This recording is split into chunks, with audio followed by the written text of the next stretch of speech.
ఓం గం గణాధిపతయే నమః. వినాయక చవితి నైవేద్యాలలో స్వామివారికి నివేదించటానికి పెసరపప్పుతో అటుకుల పాయసం తయారు చేద్దాం.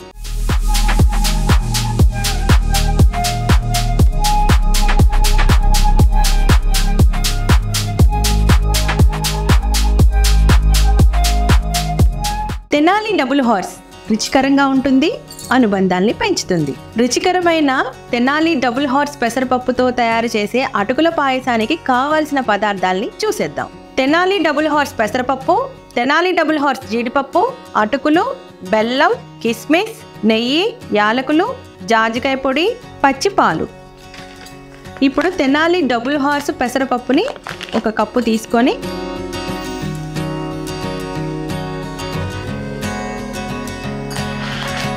నీట్గా కడిగేద్దాం.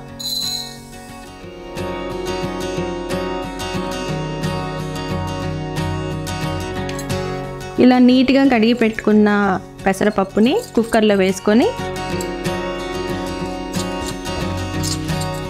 ఇప్పుడు ఒక కప్పు తీసుకున్నాం కదా, 2 కప్స్ వాటర్ పోసేద్దాం.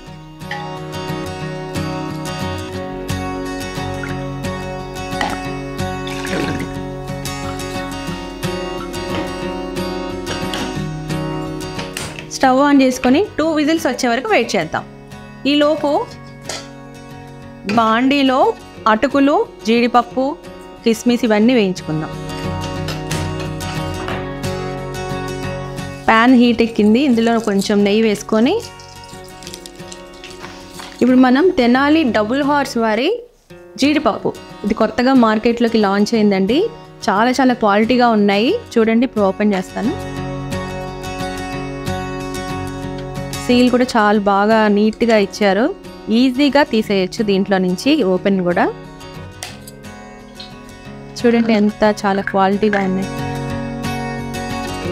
ఇప్పుడు వేడెక్కిన నేతిలో వేసుకుందాం.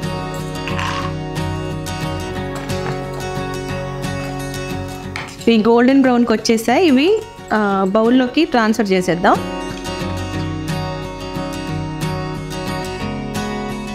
ఇలా బ్రౌన్ కలర్లోకి, గోల్డెన్ బ్రౌన్లోకి వచ్చే వరకు వేయించుకోవాలి. ఇందులోనే కిస్మిస్ కూడా వేసేసుకుందాం.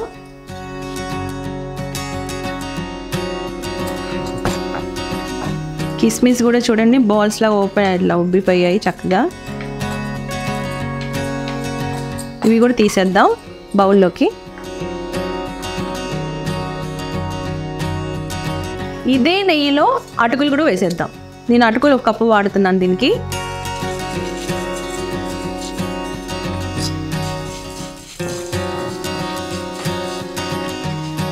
ఇవి కూడా చక్కగా వేగిపోయాయి. నెక్స్ట్ ప్రాసెస్ విజిల్స్ వచ్చిన తర్వాత అప్పుడు పాయసానికి ప్రాసెస్ ముందుకు వెళ్దాం.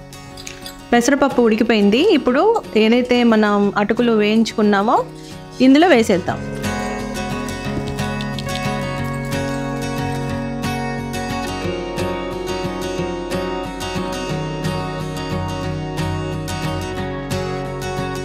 నేతిలో పప్పు కూడా చక్కగా వేగిందండి.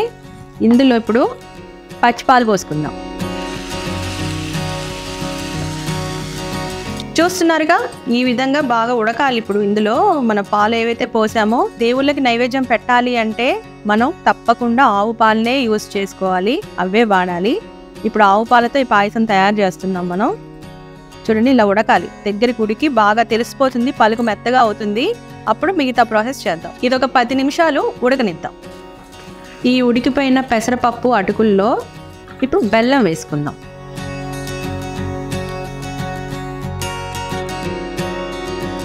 ఇవన్నీ చాలా ఈజీ రెసిపీస్ అండి. స్వామివారికి నైవేద్యం పెట్టాలి అని అనుకుంటే చాలు, ఎంతో ఈజీగా చేసుకునే రెసిపీలు.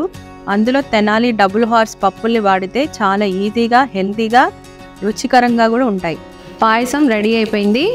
ఇప్పుడు ఈ పాయసంలో ఫైనల్ టచ్ వేయాలి కదా, యాలకుల పొడి, జాజికాయ పౌడర్ అంటారు కదా, బిర్యానీలో వాటిని యూస్ చేస్తాం మనం. అది కొంచెం ఫ్లేవర్ మారుతుంది కొంచెం వేయగానే. ముందుగా వేపుకొని పెట్టుకున్న తెనాలి డబుల్ హార్స్ జీడిపప్పు ఏదైతే మనం రెడీ చేసుకున్నామో చూడండి ఎంత క్రంచీగా ఉన్నాయి. చూస్తుంటేనే తింటే ఇంకా అద్భుతంగా ఉంటాయి. వేస్తున్నాను ఇందులో. అలాగే కిస్మిస్ కూడా. మంచి అరోమా వస్తుంది. స్వామివారికి నివేదించడానికి టైం ఆసన్నమైనది. ఫైనల్గా 1 స్పూన్ నెయ్యి వేసుకుందాం.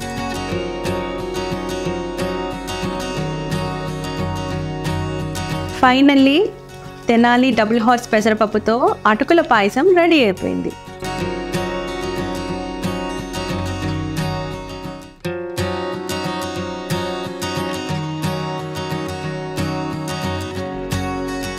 తెనాలి డబుల్ హార్స్ పెసరపప్పుతో అటుకుల పాయసం రెడీ అయిపోయింది. మరి స్వామివారికి నివేదిద్దాం.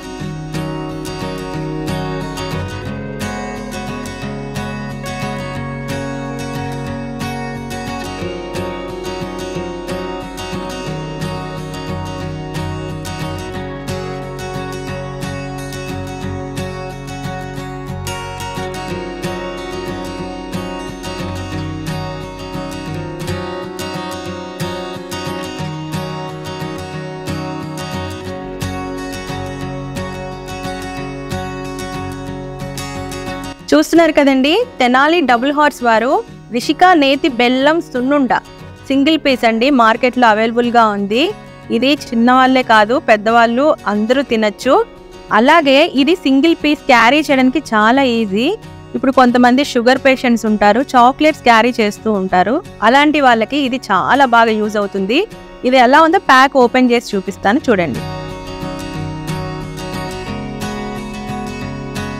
చాలా హైజెనిక్గా ప్యాక్ చేశారు. సీలింగ్ చూస్తున్నారుగా.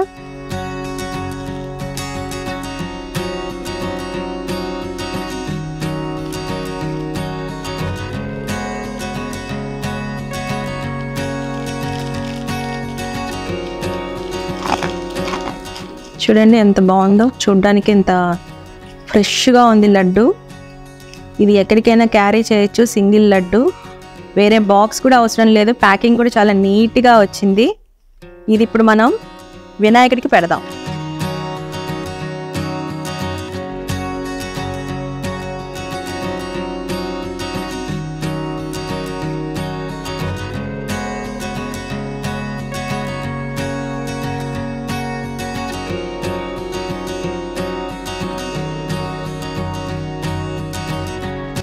స్వామివారికి తెనాలి డబుల్ హార్స్ పెసరపప్పుతో అటుకుల పాయసం నివేదించాను. మరి మరో నైవేద్యంతో మళ్ళీ మీ ముందుంటా.